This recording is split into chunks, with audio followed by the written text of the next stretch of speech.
5 দিনে ভোলার বিভিন্ন এলাকা থেকে 12টি রাসেলস ভাইপার উদ্ধার করা হয়েছে।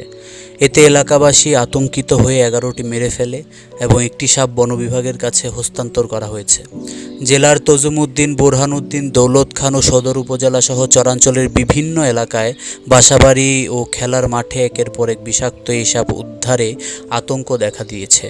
জানা যায়, বৃহস্পতিবার 20 জুন সকালে সদর উপজেলার শিবচর চায়না ইপিজেড বালুর মাঠে একটি, তজুমউদ্দিন উপজেলার সোনাপুর ইউনিয়নের কাচারি বাড়ির সামনে একটি ও বোরহানউদ্দিন উপজেলার টকবি ইউনিয়নের জসিম হাওলাদারের বাড়িতে একটি রাসেলস ভাইপার পাওয়া যায়।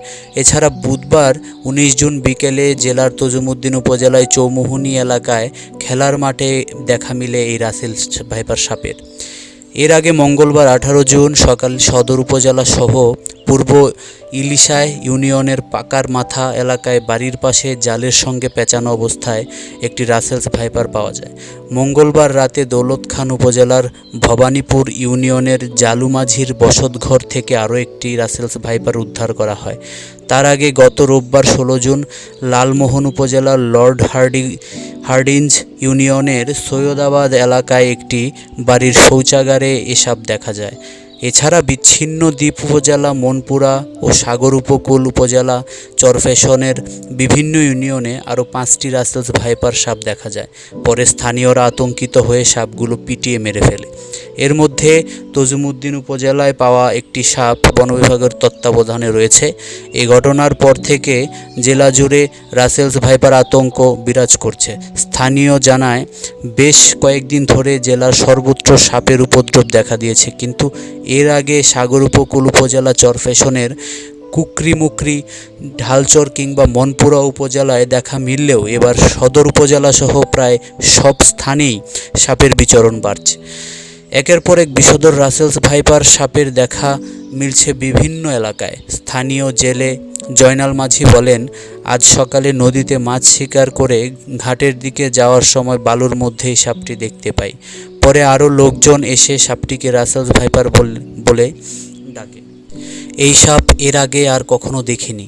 সাপটি দেখতে অনেক ভয়ানক, অন্য সাপের থেকে দেখে আলাদা। সাপটি দেখে স্থানীয়রা আতঙ্কিত হয়ে মেরে ফেলে। জালু মাঝি জানায়, তার বসতঘরে খাটের নিচে 3টি বিড়াল মৃত অবস্থায় দেখতে পান। পরে ঘরের লোকজন খোঁজাখুঁজির এক পর্যায়ে বিষধর সাপ রাসেলস ভাইপারকে ঘর থেকে বের হতে দেখেন। তখন সবার মধ্যে আতঙ্ক ছড়িয়ে পড়ে। এক পর্যায়ে সাপটিকে খুঁজে পিটিয়ে মেরে ফেলে উপস্থিত লোকজন। সোনাপুর ইউনিয়নে পরিষদের চেয়ারম্যান মেহেদি হাসান মিশু বলেন, এর আগে আমার ইউনিয়নে এই বিষধর সাপের দেখা পাইনি। পরপর 2 দিন এই সাপের সন্ধান মেলায় আমার ইউনিয়নবাসী আতঙ্কিত হয়ে পড়ে। আমি ও বন বিভাগের লোকজন আসার আগেই সাপটি স্থানীয়রা মেরে ফেলে। বিভাগীয় বন কর্মকর্তা ডক্টর মোহাম্মদ জহিরুল হক বলেন, রাসেল ভাইপার সাপ লোকালয়ে সাধারণত খুবই কম দেখা যায়। বাচ্চা দেওয়ার কারণে হয়তো ওই সাপটি লোকালয়ে চলে এসেছে। তবে সবাইকে এই বিষয়ে সতর্ক থাকতে হবে। জেলার civil surgeon doctor AKM Sharifuzzaman Chandrabora বা উলুবোরা বা রাসেলস ভাইপার সাপ সবচেয়ে বেশি বিষাক্ত ও এর অসহিষ্ণু ব্যবহার ও লম্বা বহির্গামী বীজদাঁতের জন্য অনেক বেশি লোক দংশিত